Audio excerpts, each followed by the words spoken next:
Hello दोस्तों, जय हिंद सभी को। इकरा क्लासेज में आपका स्वागत है। आज हम लोग पढ़ेंगे न्यू सीरीज से चलते हुए साइंस। साइंस में पहला चैप्टर है लाइट। लाइट जाते हैं यानी प्रकाश। पहले चैप्टर का नाम है प्रकाश का परावर्तन। और मैंने मैथ का 3 चैप्टर का जो इम्पोर्टेंट है, क्षेत्रमिति का 12.1, 12.2, 12.3, ये वीडियो मैंने डाल दिया हूँ जो एग्जामिनेशन के लिए बहुत ही इम्पोर्टेंट है। और इसी कड़ी में एग्जामिनेशन को देखते हुए और आज हम पढ़ेंगे लाइट चैप्टर का बहुत ही इम्पोर्टेंट क्वेश्चन। तो सबसे पहले हम समझते हैं लाइट क्या है, समझते हैं प्रकाश क्या है। देखिए, हमारे पास आँख है, अगर प्रकाश नहीं है तो नहीं काम करेगा, क्योंकि हम प्रकाश की सहायता से हमारी आँख काम करती है। तो प्रकाश का हम डिफिनेशन करते हैं, प्रकाश वह भौतिक कारक है जिसकी सहायता से हम किसी भी चीज को देख पाते हैं। प्रकाश क्या? प्रकाश वह भौतिक कारक है जिसकी सहायता से हम प्रकृति की विभिन्न वस्तुओं को देख पाते हैं। फॉर एग्जाम्पल, अगर आप लाइट बंद कर देते तो मुझे कोई चीज़ दिखाई नहीं देगी, तो हम किसी भी चीज़ को प्रकाश की उपस्थिति में देखते हैं। अब देखिए, प्रकाश किस रेखा में गमन करती है। अगर प्रकाश मुझे सूर्य से मिलती है या किसी चीज़ से मिलती है तो सीधी चलती है या टेढ़ी चलती है। तो हमेशा क्या होता है कि प्रकाश सीधी चलती है, सीधी रेखा में गमन करती है। तो याद रखना, प्रकाश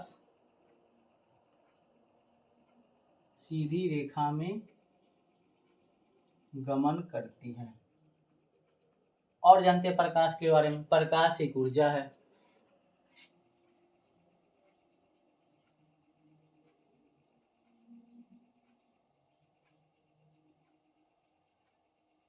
अगर हम बात करें प्रकाश क्या एक ऊर्जा है, अगर हम लाइट की बात करें प्रकाश के बारे में, तो प्रकाश क्या होता है कि जब सूरज से मिलती है तो उसे किसी चलने के लिए किसी चीज़ की सहायता की जरूरत नहीं होती, यानी किसी माध्यम की जरूरत नहीं होती है। प्रकाश खुद ब खुद अपने आप पहुंच जाए, किसी भी चीज़ की जरूरत नहीं पड़ती है।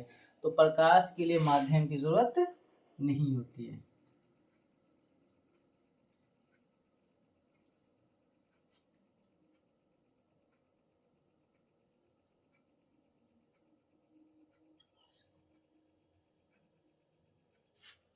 लेकिन प्रकाश के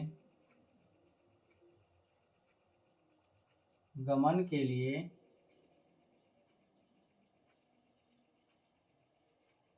माध्यम की जरूरत नहीं होती है।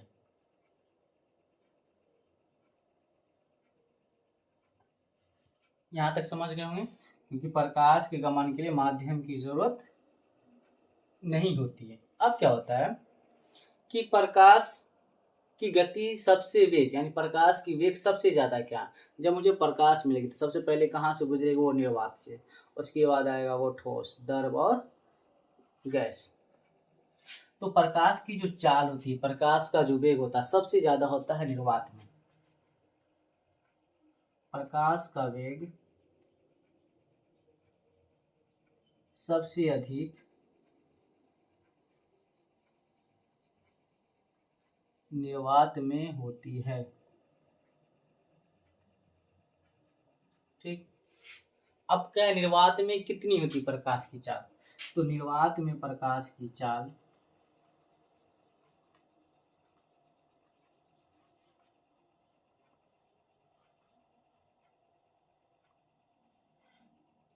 3 × 10⁸ मीटर। अगर मीटर को हम लिखे तो मीटर प्रति सेकेंड, या इसी को अगर हम चेंज करें मीटर को किलोमीटर में, तो ये हो जाएगा 3 × 10⁵ किलोमीटर प्रति सेकेंड होती है।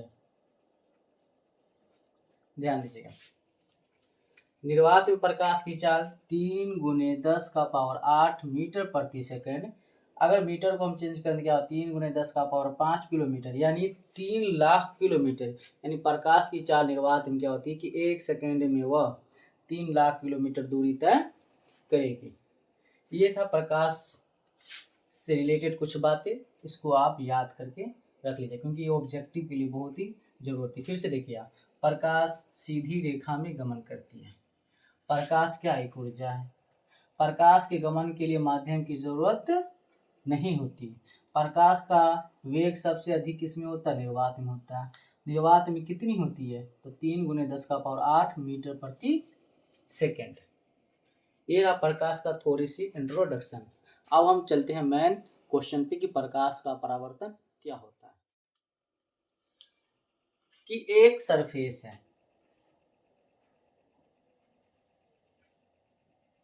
ये कौन सा दर्पण है, समतल दर्पण। आगे हम पढ़ेंगे दर्पण के बारे में। फॉर एग्जाम्पल, हम किसी गेंद को दीवार से पर फेंकते हैं तो वो दीवार से टकरा कर कहाँ आएगी, वापस मेरी ही तरफ वो आएगी। उसी तरीका लाइट है। लाइट क्या है कि ये सूरज है।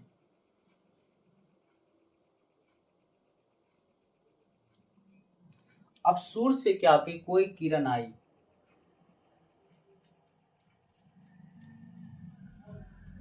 किरण आएगी, ये टकराएगी। टकराने के बाद क्या होगा, फिर से देखना, ये एक समतल दर्पण है, एक सूरज है या कोई स्रोत है, प्रकाशीय स्रोत है, और वहां से एक किरण आई, इस वस्तु पे क्या होगी, टकराएगी। टकराने के बाद वो अपने ही माध्यम में वापस लौट जाएगी। यानी इस साइड से आई प्रकाश की किरण, यहाँ पे टकराई, फिर ये लौट गई, और यहाँ पे एक बीच में जो एंगल बनेगा इसको कहेंगे हम अभिलंब। फिर से देखना, यह एक समतल दर्पण है। कौन सा दर्पण है, समतल दर्पण। ये जो किरण है, मान लीजिए ए है, ये बी और ये सी, या आप ऐसे कर सकते हैं ए बी, इसको ये दे दीजिए ओ दे दीजिए, इसको नाम दे दीजिए बी। ठीक, गौर से देखिएगा, एक किरण ए से आई, ओ पे टकराई, फिर ओ से क्या हो गई, वो अपने ही माध्यम में चली गई। तो ये जो किरण आई है इसको कहते हैं, आने वाली किरण को आपतित किरण। आपतित किरण, यहां से आई किरण तो आपतित किरण, यहां से फिर क्या गई, वो गई, चली गई, तो इसको कहते हैं परावर्तन के बाद, यानी ये टकरा कर गई तो इसको कहते हैं परावर्तित किरण।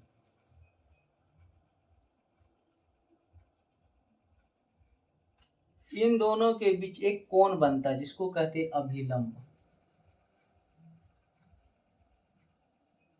फिर देखना, आपतित किरण जहां टकराई ओ पे, इसको कहते हैं आपतन बिंदु।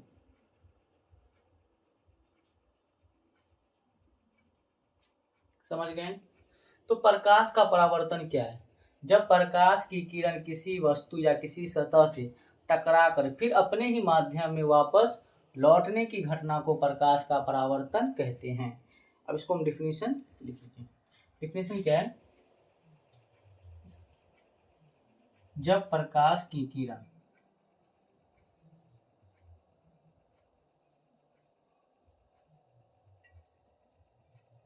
किरण किसी सतह या वस्तु से टकराकर वापस अपने माध्यम में लौटने की घटना को लौटने की घटना प्रकाश का परावर्तन कहलाता है।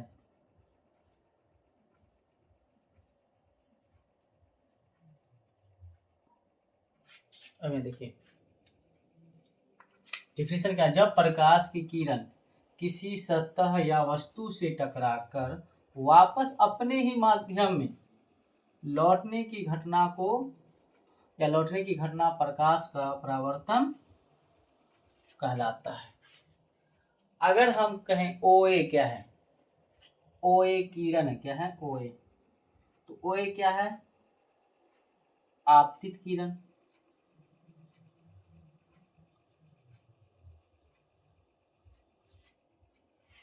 इसको कहते ओ एन। ओ एन क्या है, अभिलंब है। ओ बी,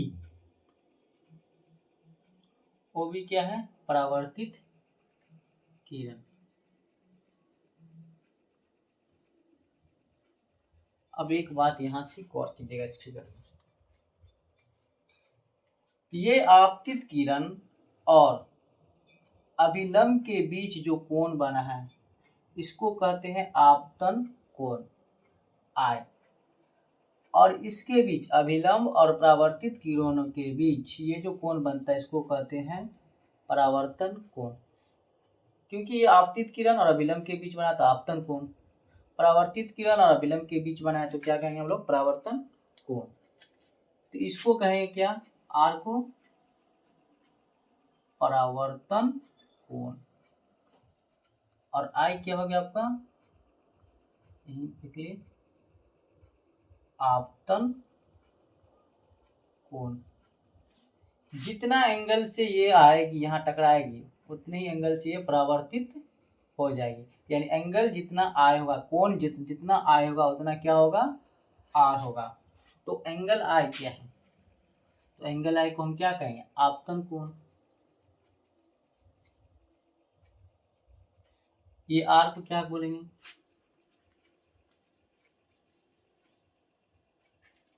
परावर्तन कोण। उम्मीद करते हैं कि आप लोग इतना सही से समझ गए होंगे। अब हम इसके प्रकाश के परावर्तन के नियम को देखते हैं। क्वेश्चन पूछेगा कि प्रकाश का परावर्तन के कितने नियम हैं, तो याद रखिए 2 नियम। अब कौन कौन नियम है, पहला नियम देखिए क्या कहता है,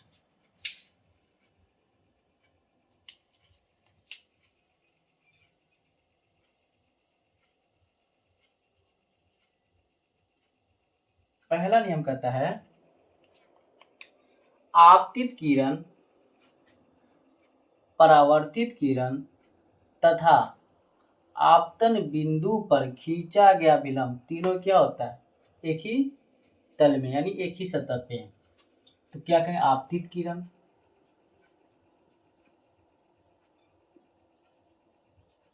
दूसरी कौन सी किरण है, परावर्तित किरण।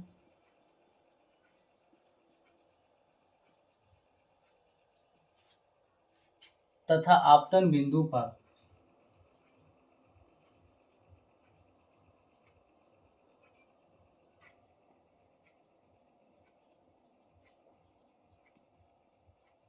खींचा गया विलंब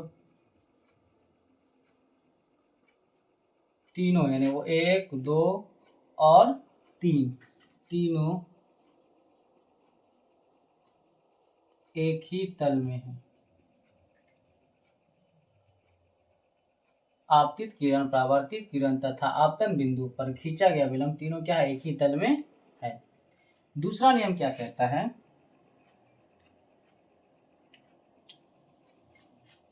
इसी का दूसरा नियम,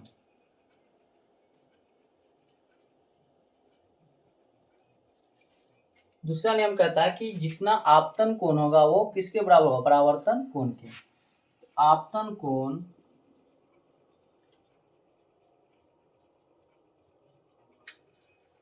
परावर्तन कोण के